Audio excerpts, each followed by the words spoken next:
Marcos 10, 13 a 16. A escritura inspirada diz assim: então lhe trouxeram algumas crianças para que as tocasse, mas os discípulos os repreendiam.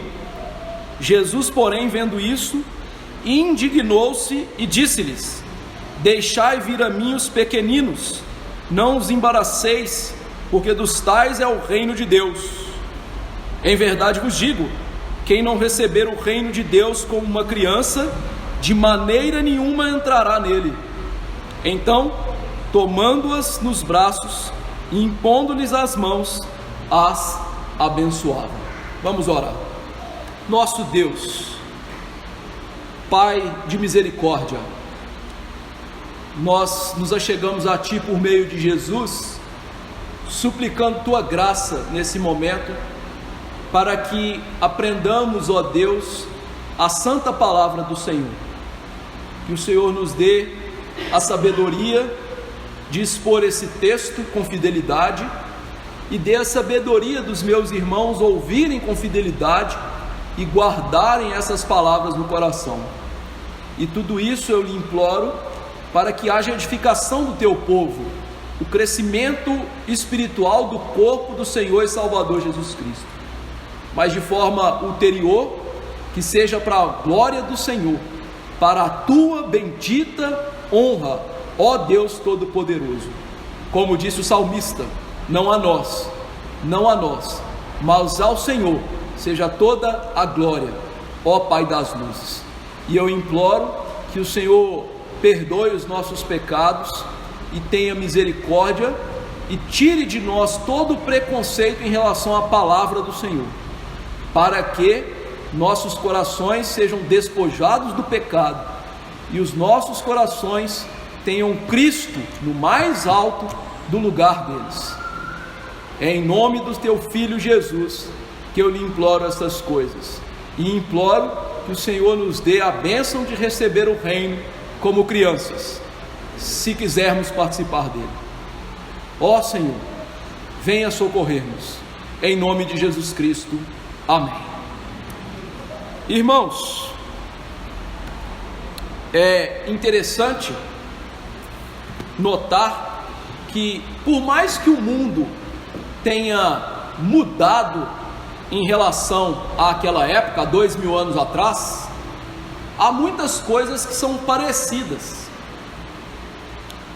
Por exemplo, as crianças naquela sociedade, elas eram desprezadas, elas não eram muito queridas. Havia até ditados populares que dizia-se que era inútil perder tempo com crianças. Curiosamente, nos nossos dias, nós vivemos duas realidades que também mostram desprezo para com as crianças. A primeira delas é uma certa idolatria às crianças, no sentido de que a criança hoje não pode ser disciplinada, confrontada nos seus pecados. Então, basicamente, as crianças reinam em muitos lares. A gente vê até crianças batendo nos seus pais. E aí você pensa, então quer dizer que essas crianças são queridas, elas estão hoje numa posição melhor. Não, mas isso é desprezo para as crianças, porque as Escrituras nos ensinam que tão logo os nossos filhos tenham condições, nós devemos livrá-los dos pecados, porque esse caminho é morte para elas. Então, não confrontar os nossos filhos nos seus pecados significa que nós os desprezamos. No outro lado, num outro prisma, há também o desprezo daqueles papais e mamães que dão tanto valor ao trabalho e à sua vida social, que eles não investem nos seus filhos. Queridos irmãos, infelizmente, há muitas mulheres cristãs, eu não estou falando de ímpio, porque a gente sabe que ímpio, a gente não pode esperar o bem espiritual do ímpio. Estou falando de mulheres cristãs, que não passam tempo com seus filhos, que às vezes os filhos falam mais rápido e com mais frequência a palavra vovó e vovô do que mamãe. que passam tanto tempo na casa do vovô e da vovó, que quando a mamãe vai pregar, eles agarram no vovô e na vovó e começam a chorar. Isso é desprezo. E é interessante então que esse texto, ele vai, a partir do lugar da criança no reino de Deus, nos dar uma lição espiritual importantíssima sobre o entrar no reino, sobre ser salvo. Então Jesus aqui nesse texto, ele vai fazer duas coisas. Ele vai mostrar o lugar da criança no reino de Deus, e a partir da criança no reino de Deus, ele vai nos dar uma ilustração, mostrando que nós precisamos ser como crianças, se queremos ser participantes do reino de Deus. Por isso, esse texto, ele tem a ideia principal como o reino dos céus é para os discípulos, que são como crianças ao recebê-lo.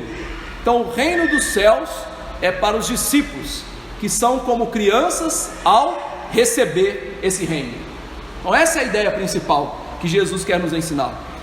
Antes de nós adentrarmos o texto, é importante nós notarmos o contexto desse texto. Esse trecho das Escrituras de Jesus aproximando-se e Jesus abençoando crianças, vem logo depois do trecho sobre o casamento. E em seguida, nós vemos então Jesus tratando sobre propriedades. Então, esse trecho das Escrituras em Marcos, capítulo 10, está diretamente ligado com Marcos 9, o seu final, sobre a radicalidade do reino, como é o reino em diversos aspectos da vida. E curiosamente esse texto, ele faz um contraste também com o que vem após, porque aqui nós temos Jesus abençoando crianças, e logo depois nós vamos ver um jovem rico que se aproxima de Jesus. E o que tem a ver isso? Durante o sermão eu te conto. Guarda isso aí na sua cachola para você entender o que tem a ver. Mas vamos começar a expor esse texto, a explorar esse texto. Diz o verso 13, que então lhe trouxeram algumas crianças para que tocassem, mas os discípulos repreenderam aquelas pessoas. Jesus aqui, irmãos, ele está lá na Pérea e está caminhando para a sua morte na Judéia daqui a algum tempo. E então Jesus está, digamos assim, passando agora mais tempo com os discípulos, mas a multidão agora volta a ter acesso a Jesus. Tanto que a discussão anterior sobre o casamento tinha uma grande multidão acompanhando as falas de Jesus. E aqui nós não sabemos como aconteceu essa questão das crianças serem abençoadas por Jesus, mas é bem provável que Jesus estivesse numa casa e as pessoas soubessem que Jesus estivesse lá e se aproximaram em grande número, levando crianças para que Jesus as abençoasse. Mas interessante para nós é a ideia de que as crianças, elas não foram por si só a Jesus, elas foram levadas, trazidas a Jesus. E isso, meus irmãos, era um costume da época, os pais judeus levarem as crianças aos rabinos, para que os rabinos, os ensinadores da palavra, pudessem orar e abençoar as crianças. Isso era um costume da época. E essas crianças realmente deveriam ser levadas. Tanto que a palavra grega para crianças aqui é paidia, que aponta crianças pequenas. Não eram crianças, né, igual a gente faz hoje. Hoje a gente coloca uns bitelos de 14 anos, né? Os bichos que já dá conta até de pegar um ônibus sozinho, chama de criança. Não, aqui é criança mesmo. A palavra que Lucas usa lá em Lucas 18 é a palavra brefos, que significa crianças de colo. Então eram criancinhas, bebês, e quiçá havia algumas outras crianças um pouquinho maior, mas eram crianças da primeira infância, pequenininhas. E os pais então tomam elas no colo ou andam com elas e levam até Jesus para abençoar.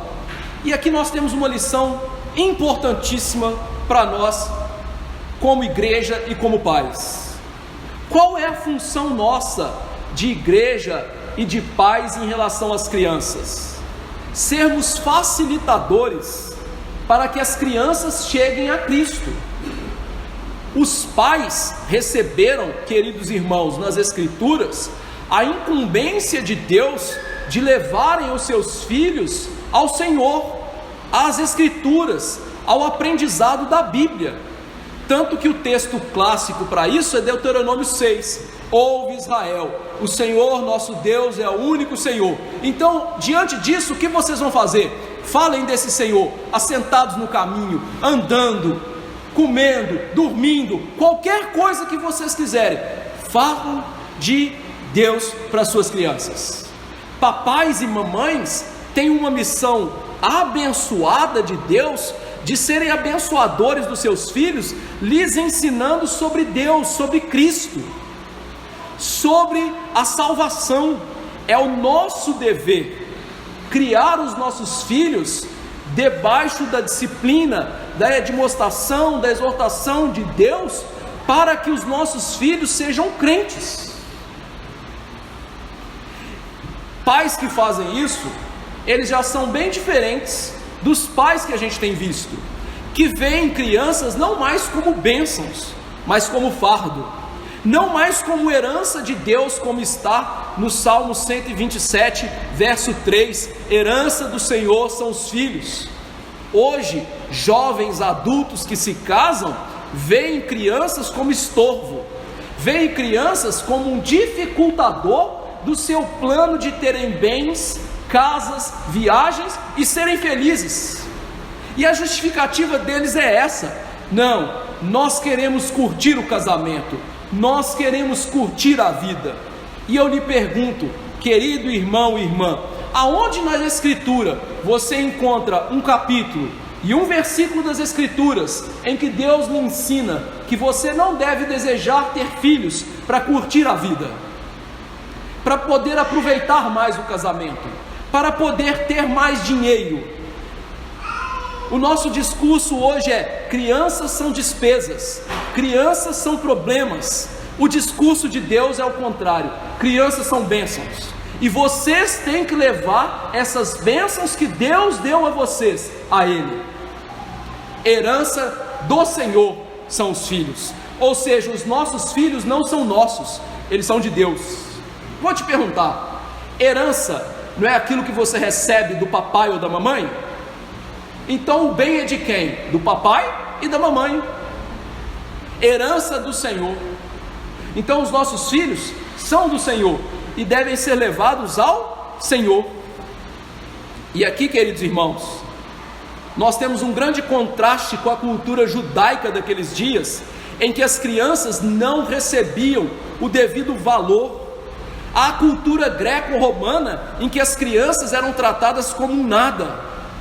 E infelizmente, pais crentes dos nossos dias estão negligenciando o dever de criar seus filhos na palavra de Deus, e estão renegando isso aos vovós, às escolas, às creches, aos titios, mas nunca o fazem e tomam para si essa incumbência que Deus lhes deu. A Bíblia, querido irmão, lança essa responsabilidade sobre nós, e Deus não permite que nós nos excusemos das nossas responsabilidades. Ou você acha que diante do trono de Deus, no dia da prestação de contas, no dia do juízo, você vai falar o seguinte: eu precisava de dinheiro, e Deus vai falar assim: tudo bem, bom servo, fiel, vem, entra no reino, é seu? Você acha que Deus vai fazer isso com você? Ou Deus vai falar: você não me obedeceu, a regra era clara, eu mandei? Ou você acha que Deus manda e a gente pode deixar isso para lá? Desculpas esfarrapadas servem para os homens, mas desculpas esfarrapadas não servem para Deus. E ao contrário da lei dos homens, que há muitas brechas, não é isso, advogados? Na lei de Deus não existe brecha. Ou você obedece ou você não obedece. Não existe um caminho diferente. E aí, homens, papais, sexo masculino, eu quero dizer para vocês: a responsabilidade maior é sua. Eu convido aos irmãos a abrirem Efésios 6. Efésios 6. verso 4. Efésios 6, 4.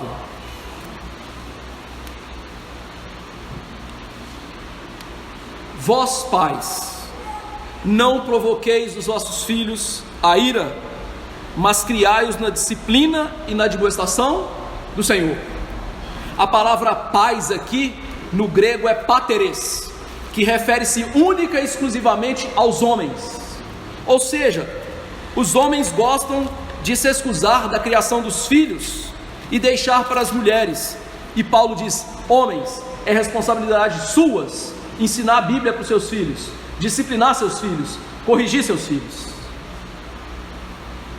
Vocês têm a responsabilidade. Então, irmãos, ouçam as Escrituras, parem de querer gastar tempo com futilidades e sejam pessoas fiéis ao Senhor, que levam seus filhos ao Senhor. As pessoas vão olhar para você e vão achar que você é um fanático, que você quer ensinar a Bíblia para os seus filhos, que você quer ler com criancinhas de colo, que você quer fazer culto na sua casa com as crianças e ensinar-lhes sobre Jesus, sobre a salvação. Você vai ser um fanático achando que deve disciplinar seus filhos, lhe dar punição pelos seus pecados, e vai até descumprir leis humanas que dizem que nós não devemos disciplinar nossos filhos, mas Deus vai olhar para você e vai ver como uma pessoa fiel, piedosa, que segue a Bíblia. E eu lhe pergunto: qual louvor você quer? Qual elogio você quer? O de Deus ou desse mundo?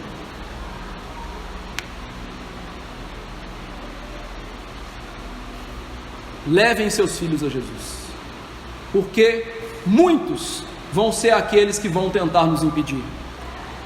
Curiosamente, quem fez isso aqui foram os discípulos. Os discípulos repreendiam os papais que levavam as crianças a Jesus. Por que os discípulos fizeram isso? Pelo menos 3 razões nós temos. A primeira razão é porque os discípulos tinham um zelo por Jesus, mas sem entendimento. Os discípulos amavam Jesus, os discípulos queriam preservar Jesus, só que eles não tinham a mínima noção de muitas coisas do que eles faziam. Então, querendo preservar Jesus dos desgastes da vida, porque ele estava caminhando para a sua morte, como ele mesmo disse, indo rumo a Jerusalém, os discípulos acharam bem que Jesus não tivesse que perder tempo com crianças. Ah, não, isso é bobagem. Para que Jesus vai fazer isso? Então, não venha atrás de Jesus não, pode ir embora. A segunda razão é porque os discípulos não conseguiam entender que Jesus tinha poder suficiente para salvar aquelas crianças, para mantê-las longe desse mundo tenebroso. E eles seguiam a cartilha do mundo dos seus dias. Um rabino diz o seguinte: dar atenção a uma criança é uma perda perniciosa de tempo, como beber muito vinho ou associar-se com os ignorantes. Essa era a cultura dos dias de Jesus. Investir no ensino dos filhos, levá-los à piedade, entregá-los aos pés do Senhor Jesus Cristo, ah não, isso aí é coisa de doido, isso é perda de tempo, é igual ficar bêbado ou viver no meio das pessoas que não entendem nada.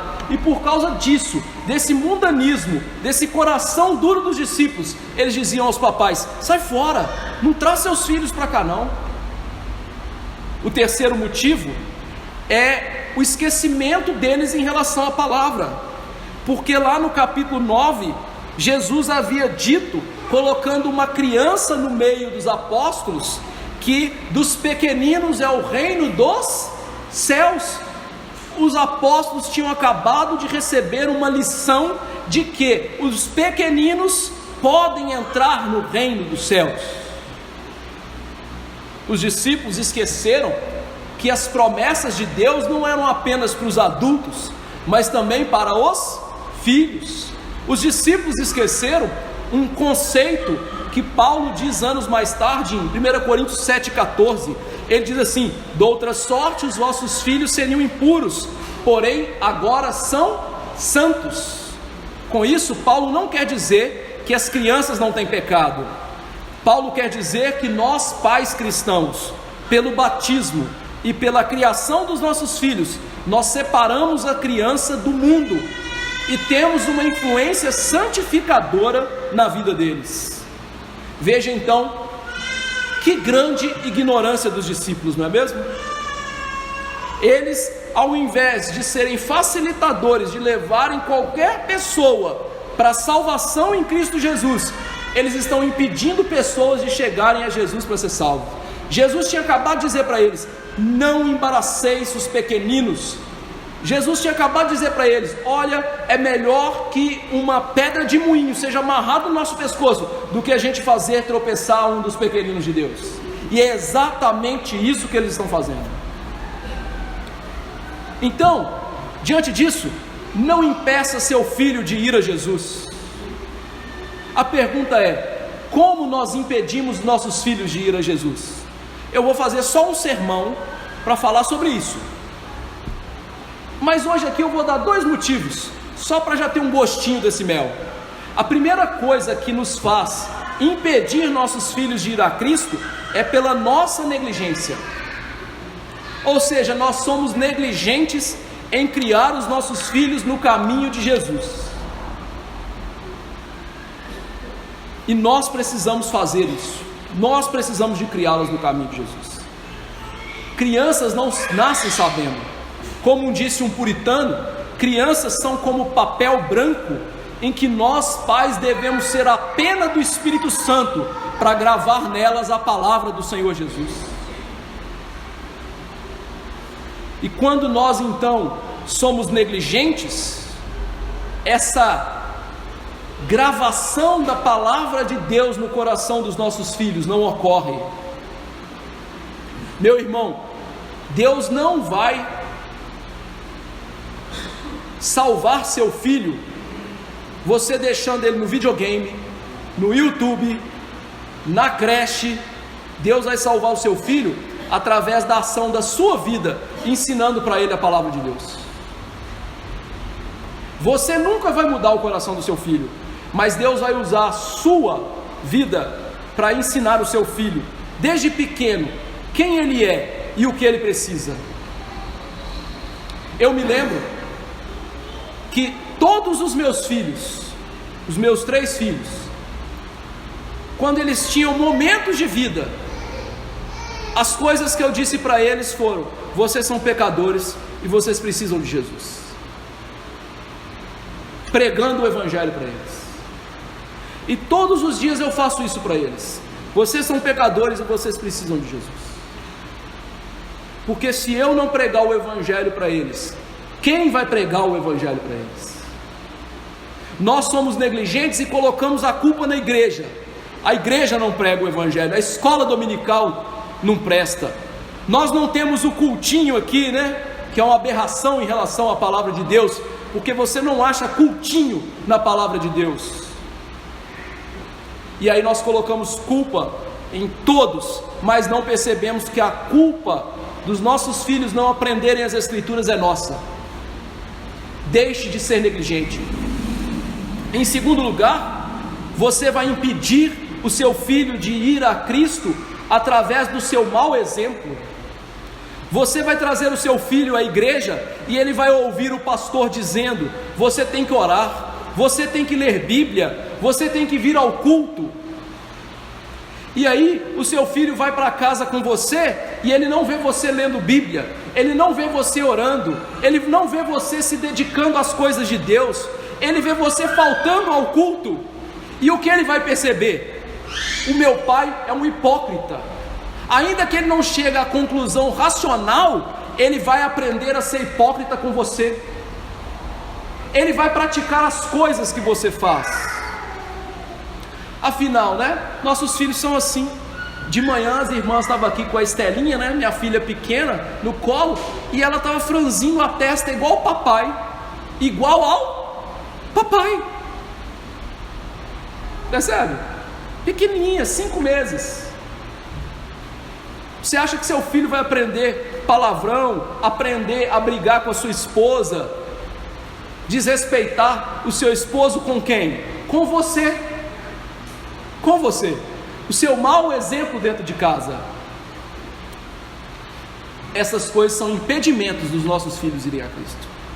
Não impeça os seus filhos de ir a Cristo por negligência e mau exemplo. Verso 14. O que acontece quando Jesus vê isso? Jesus fica feliz? Não. Jesus, porém, vendo isso, indignou-se e disse-lhes. Então, Jesus olhou para os apóstolos, impedindo os papais e as crianças de chegarem nele, e Jesus se indignou. O verbo grego aqui indica uma forte emoção, uma ira santa de Jesus. É interessante que esse verbo é usado para Jesus se indignar com os escribas e fariseus. Só que agora, a mesma indignação que tinha Jesus em relação aos escribas e fariseus, ele estava em relação aos discípulos. E você não vai achar em nenhum outro lugar Jesus indignado com os discípulos como aqui, porque os discípulos estão impedindo pessoas de receberem a bênção, a graça, o favor de Jesus. Então Jesus aqui não está olhando para os discípulos, né, com aquele olhar assim: ó, que belos discípulos, que maravilha. Ele está olhando aqui, meu amigo, com ira para os discípulos, como se eles estivessem fazendo algo terrível, e de fato eles estão fazendo. Jesus aqui está desgostoso, porque esses homens, em vez de serem bênção na vida dessas pessoas, eles se tornaram estorvos. Em vez de serem pontes para a salvação das pessoas, eles colocaram um muro de separação entre Jesus e as pessoas. E aí Jesus olha para aquilo, e ele não pode olhar e falar assim: isso é bom. Não, isso não é bom. É horrível quando nós somos empecilhos para a salvação das pessoas, com a nossa negligência, a nossa má vida, o nosso mau cristianismo. É horrível isso. Jesus fica irado, indignado com isso. E Jesus então reprova esses homens aqui severamente. Ele está pegando pesado aqui. Jesus está bravo aqui. Jesus não está falando assim: ó, apóstolos, tudo bem. Ele está falando com eles bravo, como você fala com seu filho, bravo. A resposta de Jesus mostra a conduta errada dos discípulos, porque aquelas pessoas estavam levando crianças para serem abençoadas, para serem alcançadas por Jesus, e os discípulos estão barrando a porta da salvação, fazendo exatamente aquilo que os fariseus faziam, barrando a porta do reino. Por que essa conduta é errada? Em primeiro lugar, porque aquelas pessoas com motivação correta levavam crianças a Jesus, e os discípulos tinham uma motivação errada em impedir aquelas pessoas de irem até Jesus. Então a motivação dos discípulos era errada.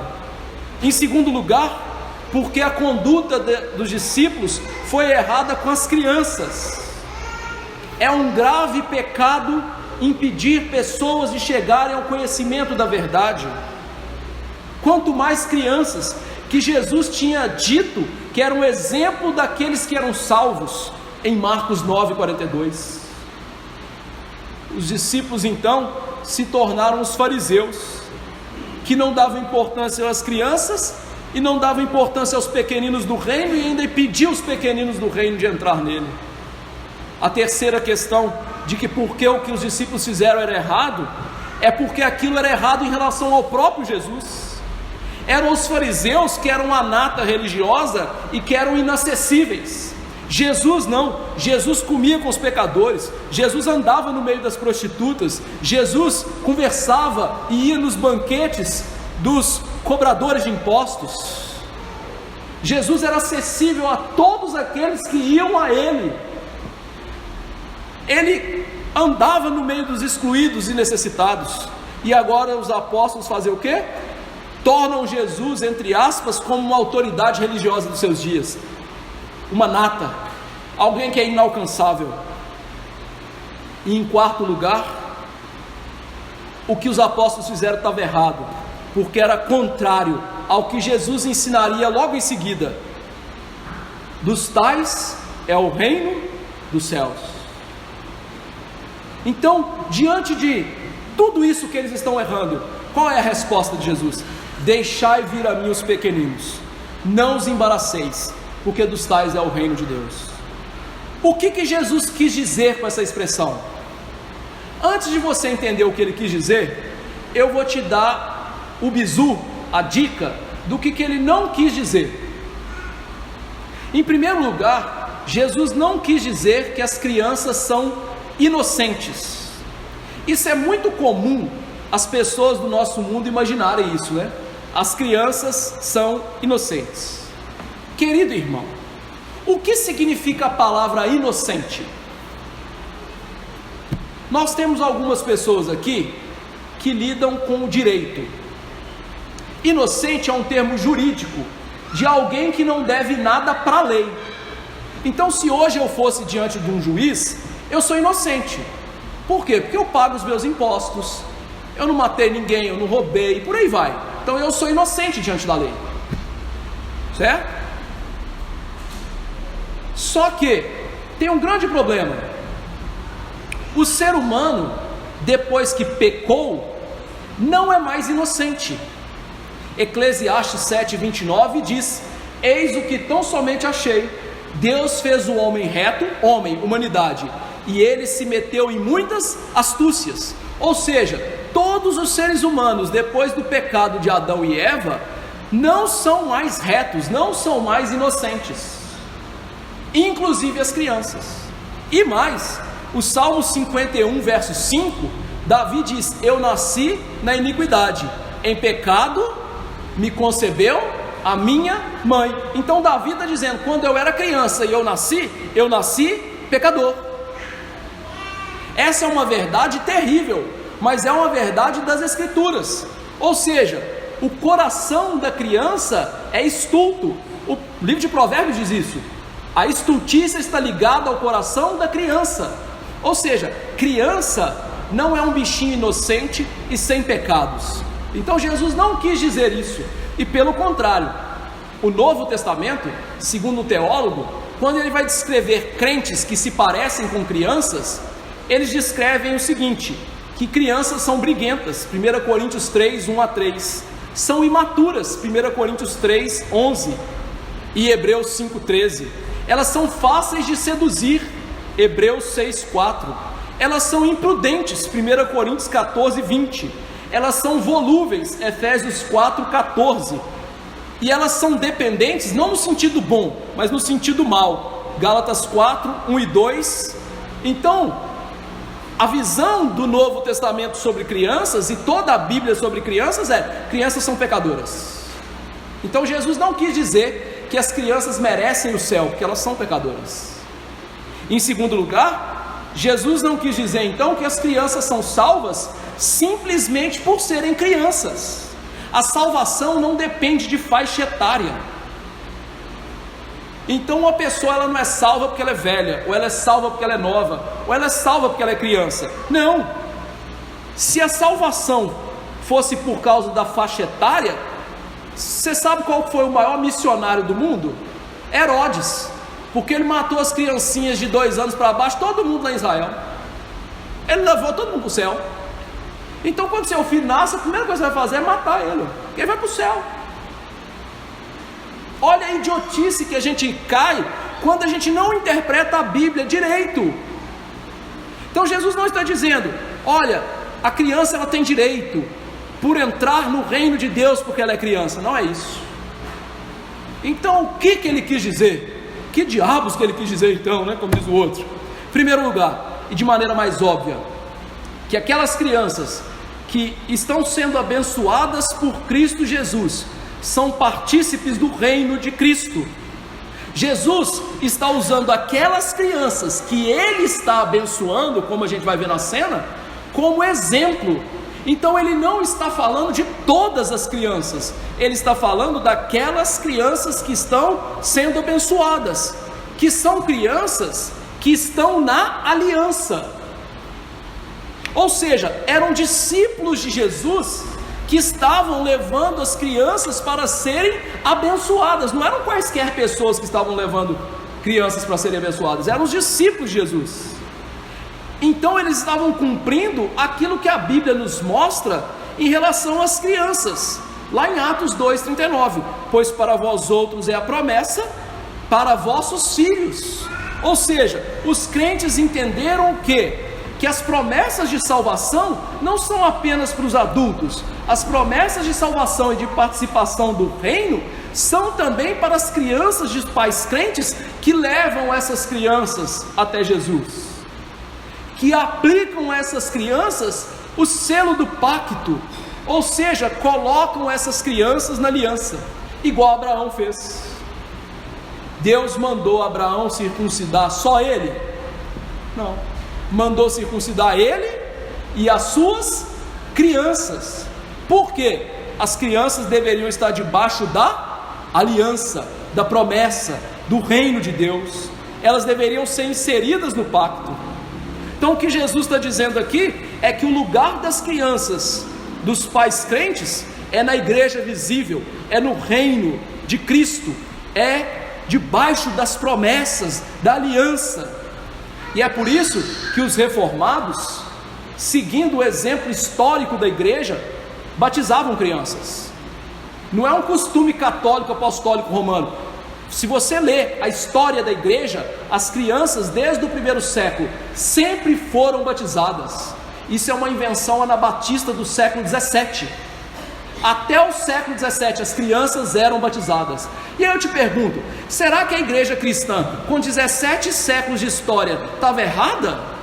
Será que a gente é tão inteligente assim, que 17 séculos de história nós estamos errados, e agora um engraçadinho no século 17 fala assim: vocês estão tudo errado? É sério? Elas devem ser colocadas na aliança. Em segundo lugar, Jesus está falando aqui das crianças como representativas, ou seja, elas são um exemplo do tipo de pessoa que entra no reino de Deus. Ou seja, os discípulos, eles são análogos às crianças. Em que sentido? Não que os discípulos têm que ser imaturos espirituais, têm que ser neófitos e nunca crescer na fé. Não que os discípulos são puros e são salvos porque eles têm uma natureza pura. Não, porque os discípulos, eles têm duas coisas que as crianças têm: eles são desprezados e eles são totalmente dependentes de Jesus. As crianças não eram desprezadas lá? Eu não provei que os nossos dias desprezam as crianças? Então crianças são desprezadas. Crianças não são prioridades. E crianças são totalmente dependentes dos seus pais.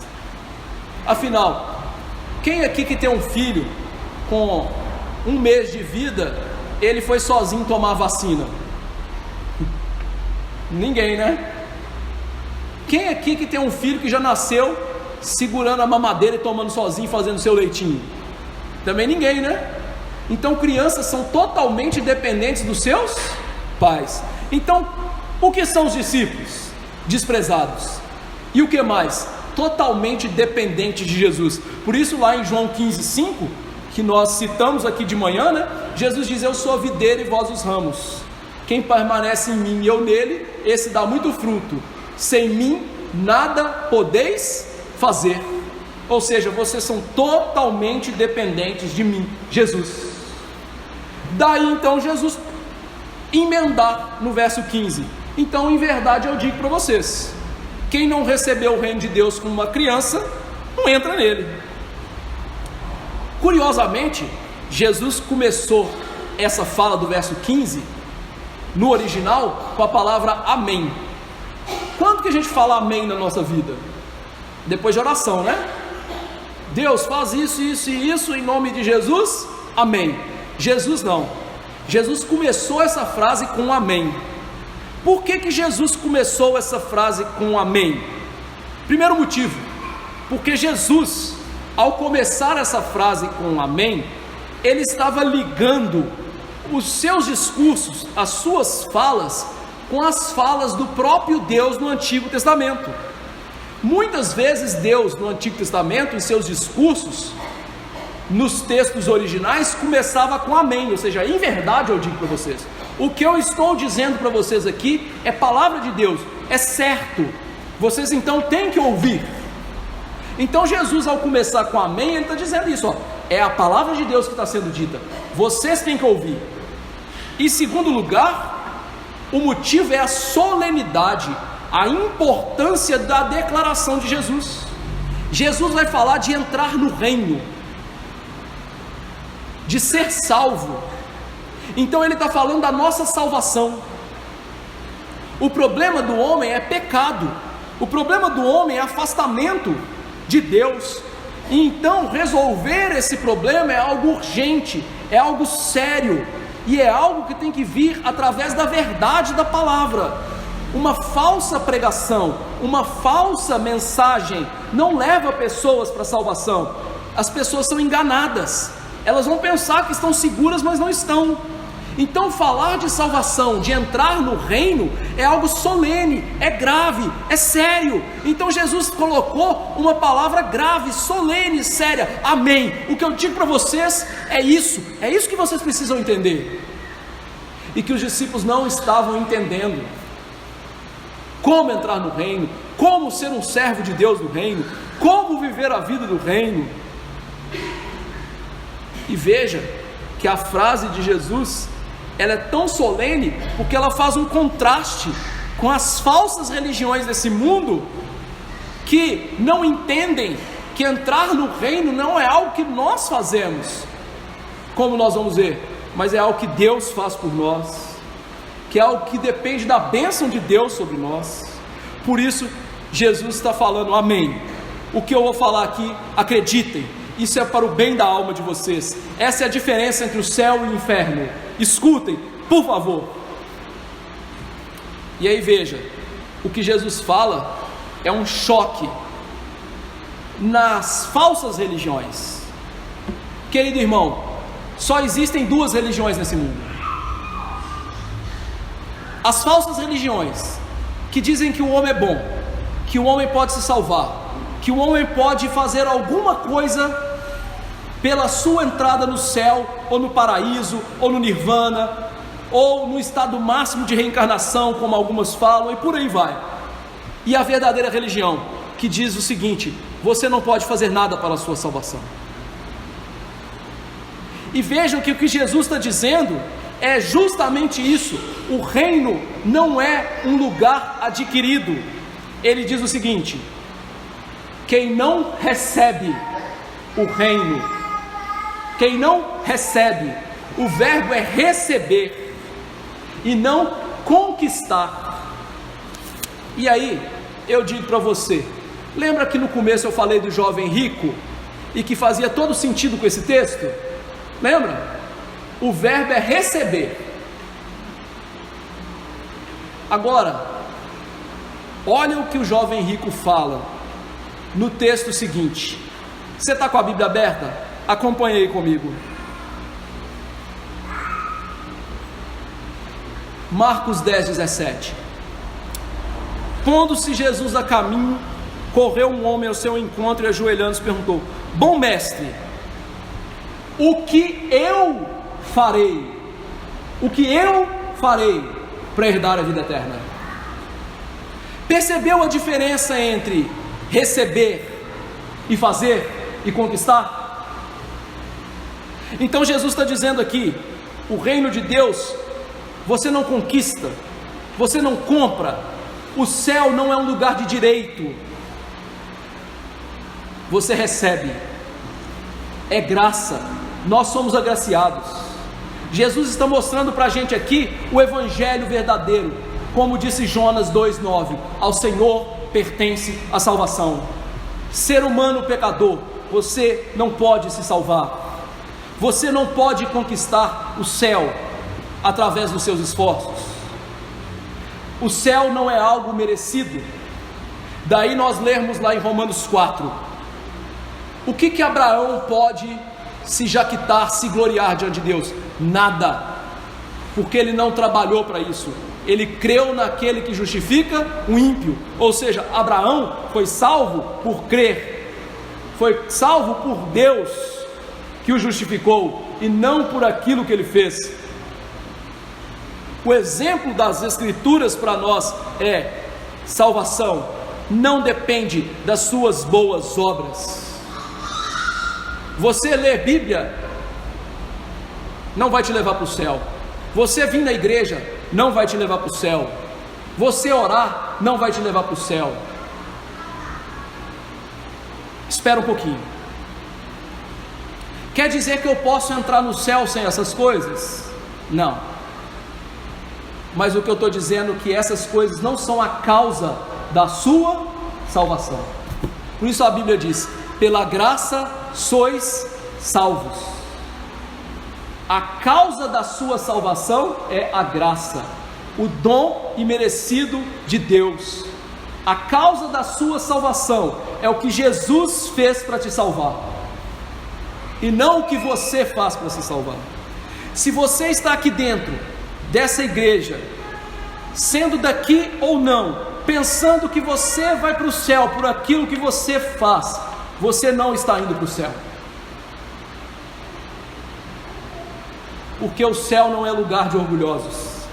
O céu não é lugar de alguém que fala assim: eu conquistei, eu mereço estar aqui.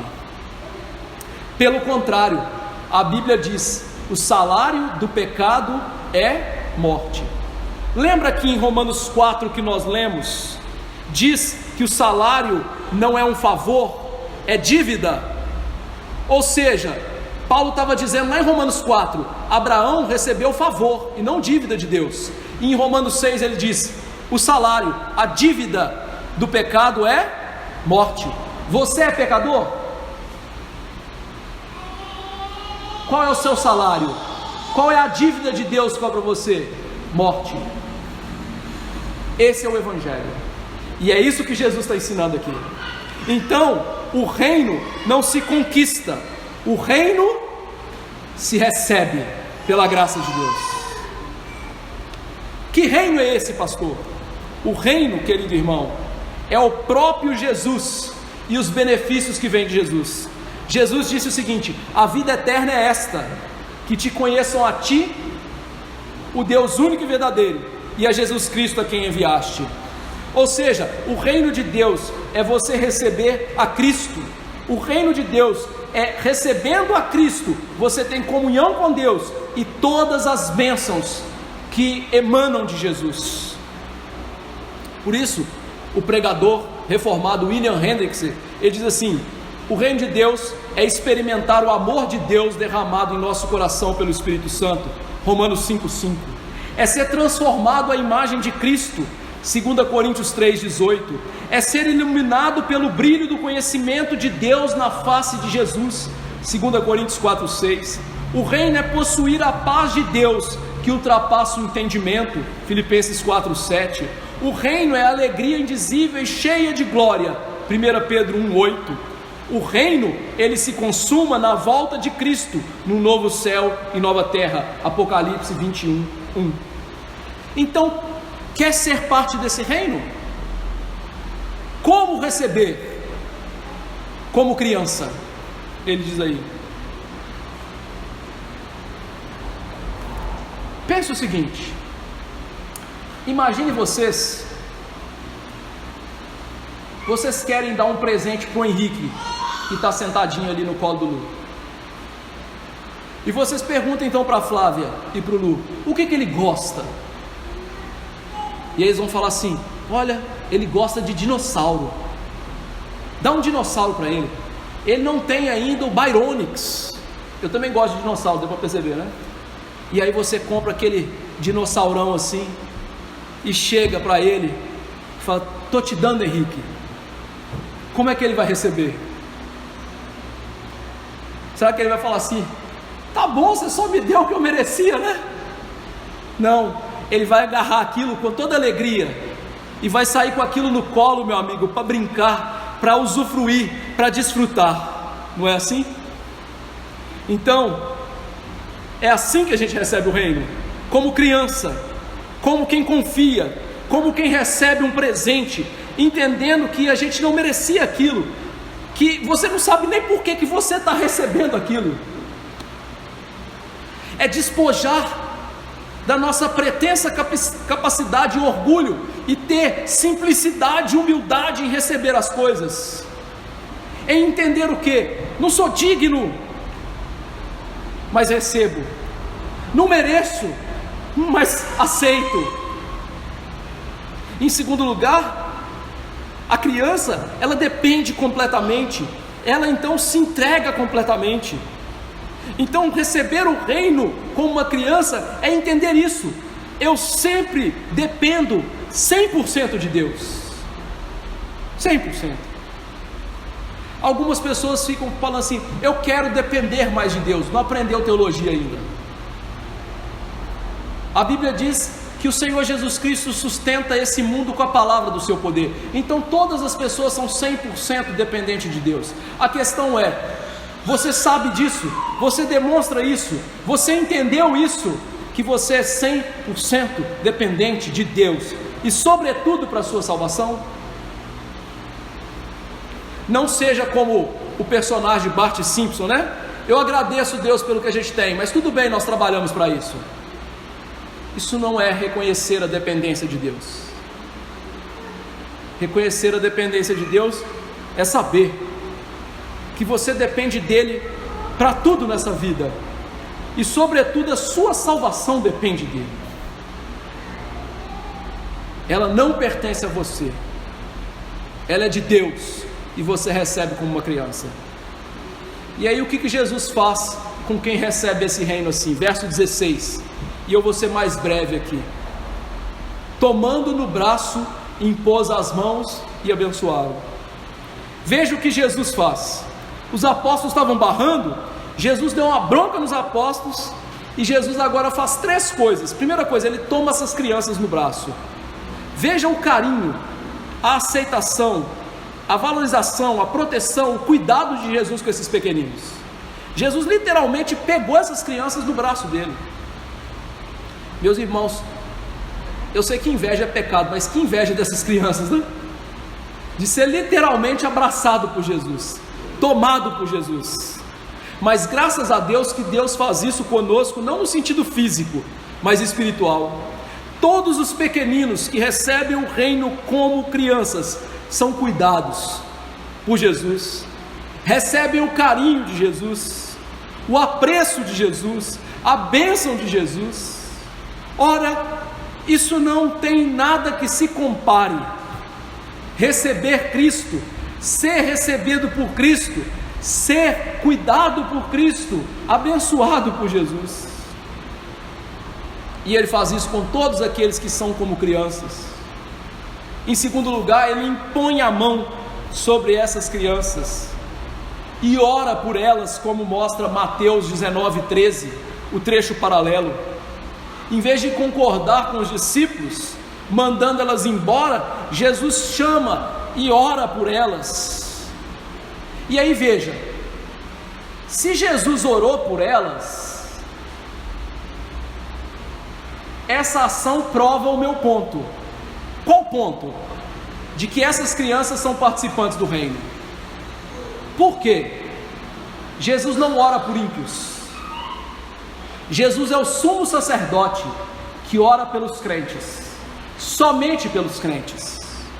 O autor de Hebreus diz que Jesus socorre a descendência de Abraão.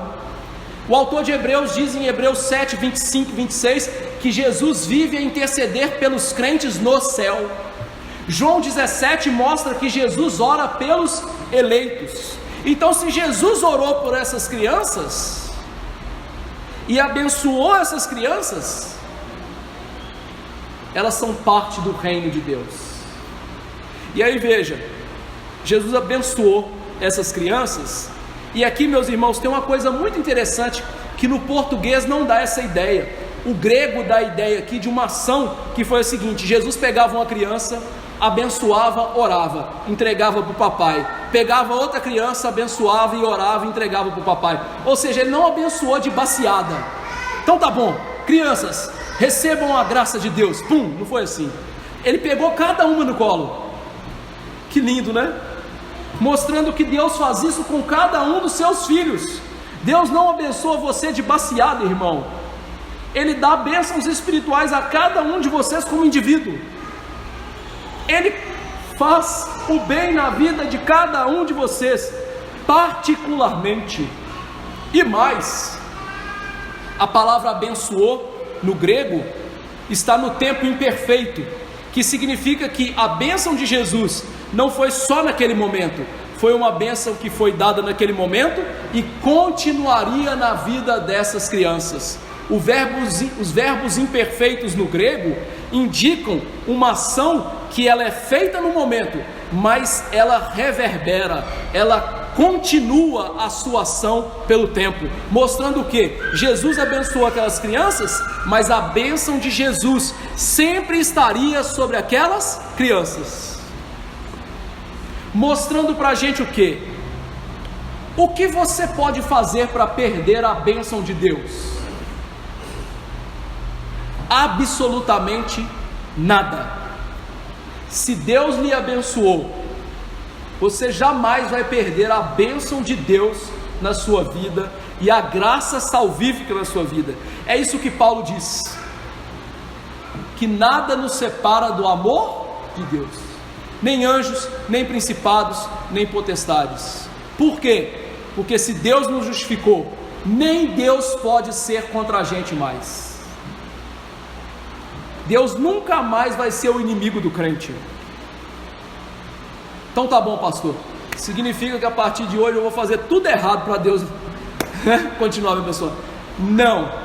Paulo diz em Romanos: não pratiquemos males para que venham bens. A graça é super abundante, mas você tem que andar como alguém do reino anda, em obediência. Mas a verdade é, jamais eu e você vamos perder a bênção, a graça e a salvação que vem em Jesus.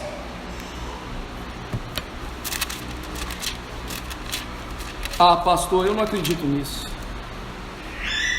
Então, por favor, todos vocês, abram Romanos 8. Eu citei, mas aqui a gente mata a cobra e mostra o porrete, né? Então, Romanos 8, verso 31 a 39.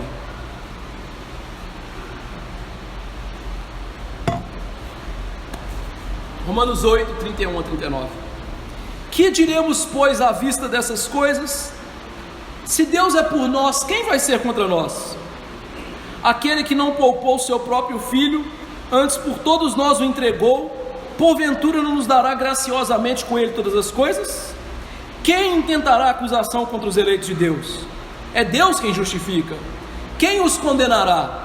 É Cristo quem Jesus quem morreu, ou antes, quem ressuscitou, o qual está à direita de Deus e também intercede por nós, intercede pelos crentes, pelos eleitos, pelos pequeninos. Quem nos separará do amor de Cristo? Será tribulação, ou angústia, ou perseguição, ou fome, ou nudez, ou perigo, ou espada? Como está escrito: por amor de ti somos entregues à morte o dia todo, fomos considerados como ovelhas para o matadouro. Em todas essas coisas, porém, somos mais que vencedores. A palavra mais que vencedores no grego é hipernikon, ou seja, uma raça eleita por Deus, ou seja, são os eleitos de Deus. Nem as coisas do presente, nem do porvir, nem os poderes, nem a morte, nem a vida, nem os principados, nem a altura, nem a profundidade, nem qualquer outra criatura poderá separar-nos do amor de Deus que está em Cristo Jesus, nosso Senhor. Então, quem pode separar você da bênção de Jesus? Ninguém, nem o próprio Jesus, porque Ele já te abençoou. Então, como viver esse texto? A aplicação mais óbvia é: não pense que você merece o reino de Deus e pode entrar nele por aquilo que você é ou faz. Essa foi a ideia de Nicodemos, e Jesus mandou ele nascer de novo. Você e eu, irmão e irmã, nós não podemos nos salvar. Somente Jesus pode merecer a nossa salvação, e é por isso que Ele foi perfeito em todas as coisas. E eu e você, então, nós precisamos de quê? Da justiça perfeita de Jesus. Nós nascemos em dívida, nós nascemos pecadores, e nada que você e eu façamos vai perdoar os nossos pecados, mas existe alguém que é suficiente para você, e é suficiente não só para você, mas para todos os eleitos de Deus, e alguém que pode te fazer justificado diante de Deus, não inocente diante de Deus, justificado diante de Deus, Jesus. O que eu preciso para isso? Seja como uma criança, confie plenamente em Jesus Cristo, deposite toda a sua segurança de perdão e entrada no céu em Jesus. Seja uma criança, dependa completamente de Jesus, saiba que você é completamente dependente de Jesus, e confie em Jesus plenamente. Segunda aplicação: então, se a fé é por confiar plenamente em Jesus, eu não preciso de obedecer a Jesus, não mesmo, você precisa de obedecer a Jesus. Você não é salvo pelas boas obras, mas as boas obras acompanham todos aqueles que são abençoados e salvos por Jesus. Paulo diz em Efésios 2:10 que nós somos um poema de Deus, e que o Senhor Deus criou as boas obras de antemão para que andássemos nelas. Então todo aquele que é salvo, como um lindo poema de Deus, obedece a Deus em todas as áreas da sua vida. Nenhum crente verdadeiro vai pensar: sou salvo pela graça, então eu não preciso obedecer. Os crentes verdadeiros vão pensar: sou salvo pela graça, então por isso eu vou obedecer. A consequência da salvação é a obediência, e não a causa da salvação. Em terceiro lugar, aprendamos então em relação às crianças, que elas deveriam receber a atenção da igreja. Jesus, que é o grande cabeça da igreja, encontrou tempo suficiente para abençoar cada uma daquelas crianças, uma por uma. O tempo dele na terra era curto e precioso, e ele fez isso. O problema é que hoje, com os nossos tempos, nós não achamos que é precioso abençoar as crianças. Jesus não pensava que crianças não eram importantes. Havia um lugar no coração de Jesus para as crianças, e ele demonstrou isso, e ainda usou essas pequeninas crianças como exemplo: dos tais é o reino de Deus. Em quarto lugar, não devemos permitir a suposição que as almas das crianças pequenas estão seguras se elas são deixadas sozinhas, a esmo. Saiba, irmão e irmã, o caráter que as crianças vão formar vai depender muito daquilo que nós fazemos por elas na primeira infância, nos primeiros anos de vida. Nunca, então, crianças são pequenas demais para aprender seus erros, para aprender que são pecadoras, e nem pequenas demais para receber impressões espirituais que precisam de Jesus para a sua salvação. Então não perca tempo, não perca tempo. Então tá bom, a partir de hoje minha criança não assiste televisão, não lê o livro. Não é isso que eu estou dizendo. O que eu estou dizendo é que a gente perde muito tempo e não faz o que é necessário. Faz o necessário, mas deixa a sua criança ser criança também. Mas faz o necessário, que é mostrar para elas o pecado e a salvação, a solução que está em Jesus. Quinto lugar, crianças pensam muitas coisas da palavra de Deus à sua maneira infantil, mas elas pensam. Às vezes a gente fica surpreendido com as perguntas que as crianças nos fazem.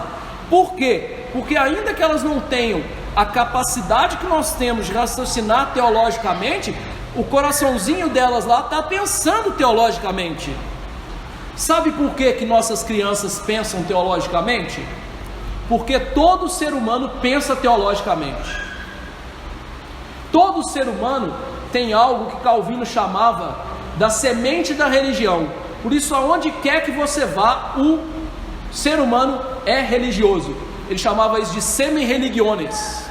Inclusive o ateu é religioso. O ateísmo dele é a religião dele. Então, todas as pessoas pensam teologicamente.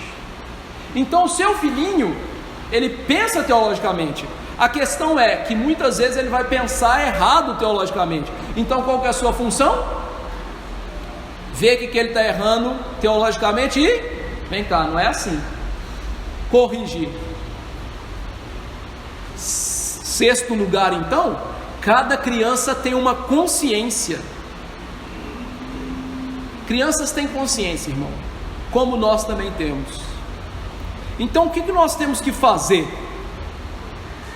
Mostrar para as nossas crianças que a consciência dela é o tribunal de Deus na vida dela. Como Thomas Goodwin, o puritano, dizia: a consciência é o tribunal de Deus em todo ser humano. Por isso, todo ser humano tem consciência. E então, usar a consciência da nossa criança para o quê? Usar o evangelho para a salvação dela. Mostrar para ela: sua consciência te acusa? Sabe por que ela te acusa? Porque você é culpada. Só que você não tem como se salvar, porque você é culpada diante de um Deus santo e infinito. Então eu quero te mostrar qual é a solução para esse sentimento de culpa e para a culpa objetiva fora de você que existe: Jesus. Então, use a consciência da sua criança para alcançá-la. Sétima aplicação. Essas verdades têm que ser consideradas pela Igreja de Cristo, para que nós venhamos a promover o treinamento espiritual dos nossos filhos, para que, ao invés de se perderem nesse mundo, eles sejam alcançados por Jesus Cristo. Eu vou dar uma estatística estarrecedora para vocês: 75% das crianças que nascem na igreja hoje deixam a igreja na fase adulta. Isso é estatístico, não estou inventando. O Instituto George Barna fez essa pesquisa. Por que então?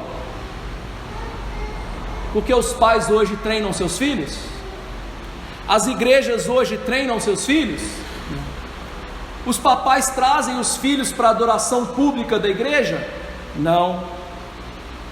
Os papais fazem o culto doméstico lá nas suas casas, lendo Bíblia, ensinando para as crianças a como cultuar a Deus e viver para Deus?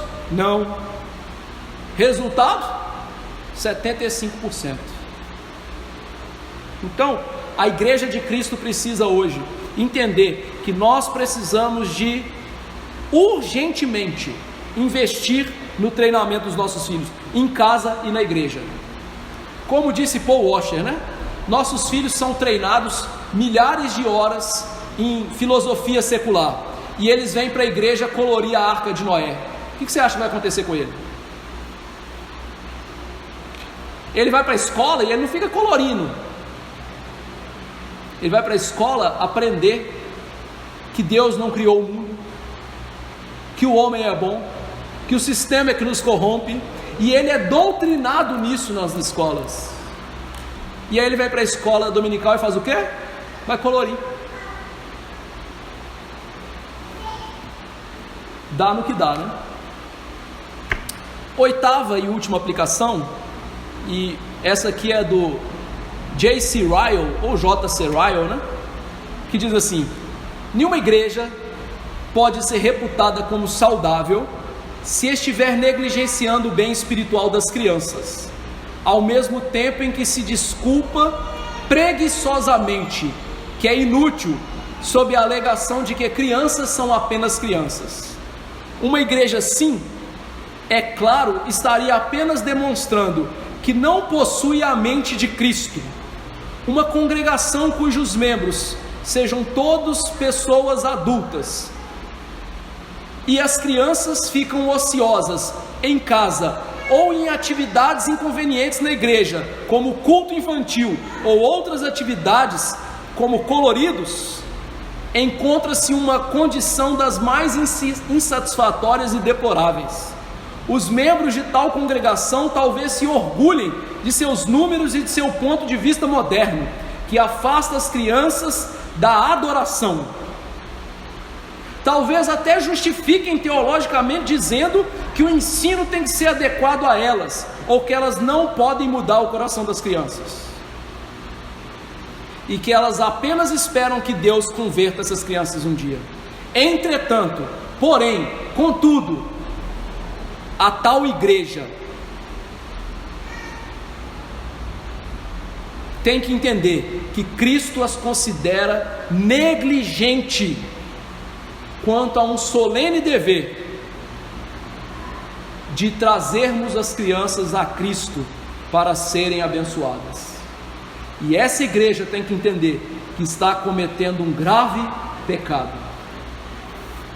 Então, vou te dar uma dica: se você for numa igreja e eles tirarem as crianças do culto, sai correndo dessa igreja e não volta lá nunca mais, porque você não tem lugar nenhum da Bíblia que as crianças deveriam ficar fora da adoração e fora da pregação. Uma igreja bíblica, as crianças fazem parte do culto e elas vão ouvir a pregação, porque Romanos 10:17 diz: a fé vem pela pregação e a pregação pela palavra de Cristo. Isso é Bíblia, não é?